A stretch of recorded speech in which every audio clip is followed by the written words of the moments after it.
The Sharks missed the chance to move into the top two of the NatWest T20 Blast South group as they slipped to a 46-run defeat to Glamorgan in Cardiff. Put in, Glamorgan looked to inform David Lloyd to get them off to a good start in partnership with Mark Wallace, Jacques Rudolph dropping down to number 4. Wallace had made only 9 of the 29 runs on the board when he fell at the start of the 5th over, but that brought in Colin Ingram having an excellent tournament, and he was very quickly into his groove. Still, only 46 runs came from the power play before Danny Briggs was severely punished by Lloyd, who struck the spinner for 3 consecutive 4s, followed by this 6, and there was 5 wides.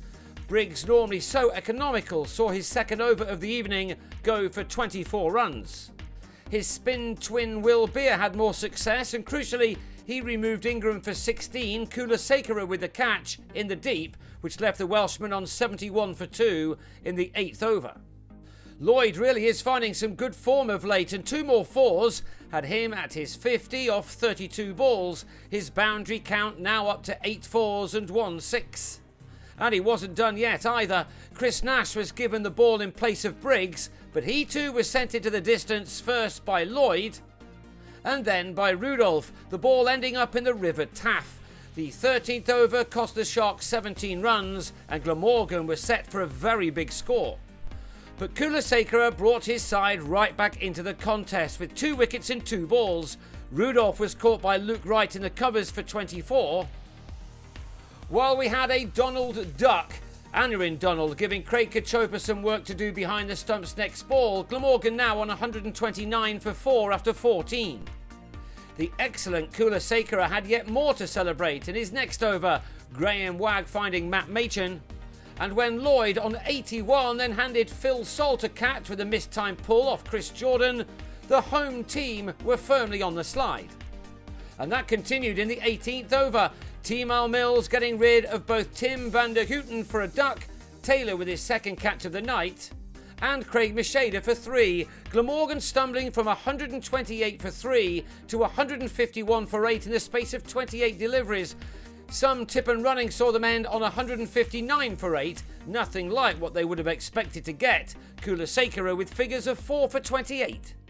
Alas, the reply started badly for the Sharks. No boundary had been struck by the time that Wright nicked off to van der Hooten in the 3rd over. And only 1 had been hit when Nash gave the bowler his second early wicket. Only 22 runs came off a stuttering power play. Indeed, the score read 22 for 3 at the start of the 7th over, when Salt also fell victim to van der Hooten, who now had figures of 3 for 6 inside his 3rd over. Thankfully, he was withdrawn from the attack, and both Machin and Taylor enjoyed more the slow bowling of Dean Koska.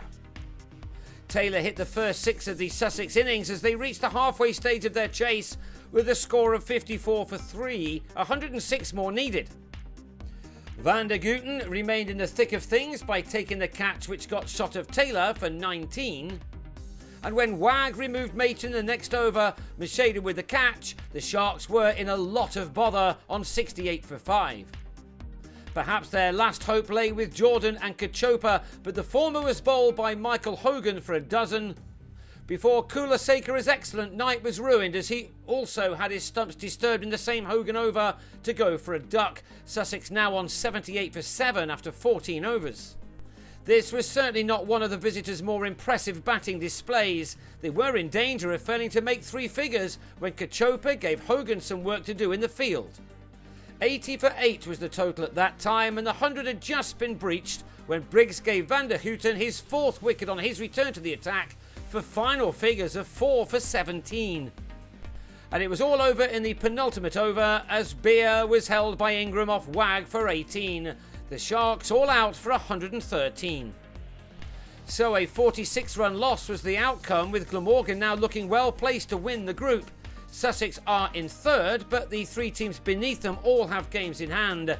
Next up, it's time to take on the Pakistani tourists.